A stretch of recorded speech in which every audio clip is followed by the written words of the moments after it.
NEET को लेके एक फैसला आज सुप्रीम कोर्ट की स्तर से आई है।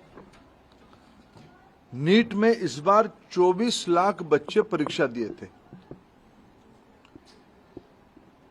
कट ऑफ डेट में लगभग 13 लाख विद्यार्थी एग्जामिनेशन को क्वालिफाई किए। 4,500 तरीके सेंटर नीट एग्जामिनेशन के लिए देश भर में होती है। राजेश जी, आप थोड़ा क्वाइट रहिए।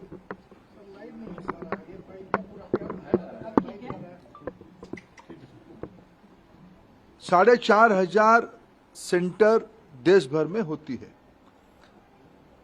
अनेक देशों में भी नीट की सेंटर होती है। खाड़ी की देशों में होती है, पड़ोस की देशों में होती है और 13 भाषा में एग्जामिनेशन होता है। दुर्भाग्य से इस बार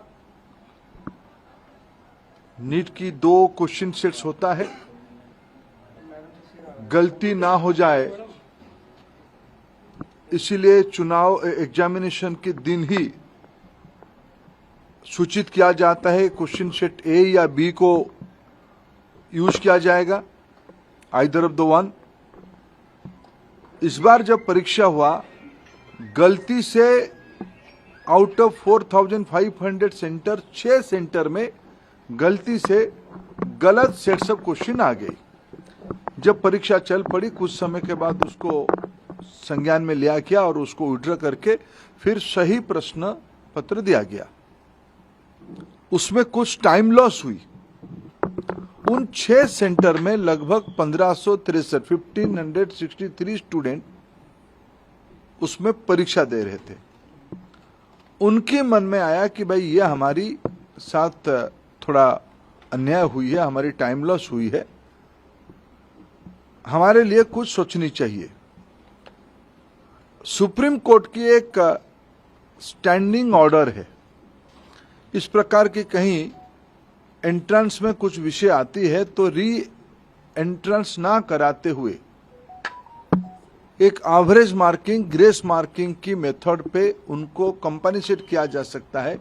ऐसे एक सुप्रीम कोर्ट की ऑर्डर है। क्लैट की स्टूडेंट्स की क्लैट के एग्जामिनेशन के माध्यम से एनटीए ने उसको अप्लाई किया। एक एक्सपर्ट कमेटी बिठाई, उसमें से कुछ रिकमेंडेशन आई और उसको उन्होंने अप्लाई किया। उसके बाद देखा गया कि कुछ विद्यार्थियों की नंबर 100% हो गई।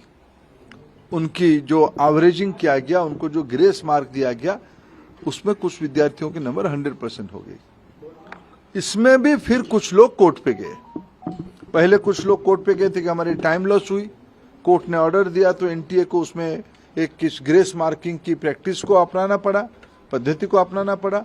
फिर जब ग्रेस मार्किंग में कुछ विद्यार्थियों की नंबर 100% हो गई, तब फिर कुछ लोग कोर्ट पे गए। उस बीच में एनटीए ने फिर एक एक्सपर्ट कमेटी बिठाई, एकेडमिक्स कमेटी बिठाई। उन्होंने कुछ सोच समझ किया और कोर्ट ने आज उस कमेटी के ऑब्जर्वेशन को देखते हुए आज ऑनरेबल सुप्रीम कोर्ट ने स्पष्ट किया है उन 1563 स्टूडेंट्स को री एग्जामिनेशन का अपॉर्चुनिटी दिया जाए। 23 जून को 1563 स्टूडेंट को दोबारा नीट एग्जामिनेशन का ऑप्शन उनके सामने दिया जाएगा। वो परीक्षा दे सकते हैं, नहीं तो जो उनको ओरिजिनल परीक्षा की जो नंबर है उनको वो परीक्षा उसको भी ऑप्ट कर सकते हैं। नहीं तो अगर उनको उसमें ना देके और एक चांस लेना है तो वो 23 जून को एक बार परीक्षा भी दे सकते, जो चाहेगा। ये आज सुप्रीम कोर्ट के एक बहुत स्पष्टता के साथ ऑर्डर आई है, उसको मैं स्वागत भी करता हूं। शायद उसके बाद नीट को लेके जो एक संशय और शंका सामने आई थी, वो आज समाप्त हो रही है। कुछ और विषय ध्यान में आई है। सरकार गंभीरता से उस विषय को ध्यान पे लिया है। हमें पूरा पारदर्शिता, कुछ विषय क्वेश्चन लीक की भी आई है, कुछ रिट पिटीशन उसके ऊपर भी लगी है और सुप्रीम कोर्ट की संज्ञान में है, उसके ऊपर भी सरकार अपना स्पष्ट मत रखेगा। मेरे जितना जानकारी है, नीट एक कॉम्पिटेंट एग्जामिनेशन करने वाला अथॉरिटी बन चुकी है। ये जो 3 प्रेस्टिजियस परीक्षा होते हैं, नीट, जेईई और सीयूईटी, इसमें से देश की 50 लाख से ज्यादा स्टूडेंट्स की हर एक साल अभी एग्जामिनेशन हो रहा है। विश्वसनीयता बढ़ी है, इसलिए आने वाले दिनों में सारे प्रकार की शंका संशय को दूर करने के लिए और पारदर्शिता लिया जाएगा और जो लोग उसमें कहीं ना कहीं एक आधा जगह पे कुछ गड़बड़ी करने का कोशिश कर भी रहे होंगे, उनके ऊपर कार्रवाई भी लिया जाएगा। और सुप्रीम कोर्ट की जो लार्जर प्रश्न सुप्रीम कोर्ट के सामने है, सरकार अपना मत उसमें से स्पष्ट रखेगी। जिसकी वजह से बच्चों को खामियाजा उठाना पड़ रहा है, क्या उनके ऊपर कोई कार्रवाई होगी? प्रियंका गांधी भी इसको लेकर ट्वीट वगैरह कर रही हैं। देखो, आज सुप्रीम कोर्ट की ऑर्डर के बाद इसमें जो लोग अनावश्यक राजनीति करना चाहते हैं वो संशय खत्म होते। फिर मैं कहना चाहता हूँ, 24 लाख बच्चे परीक्षा देते हैं, उनमें से 13 लाख बच्चे उत्तीर्ण होते हैं कट ऑफ डेट के ऊपर। यह समस्या परीक्षा में मिसमैनेजमेंट के कारण 6 सेंटर में 1563 बच्चों की आई है, ये स्टैटिस्टिक्स है।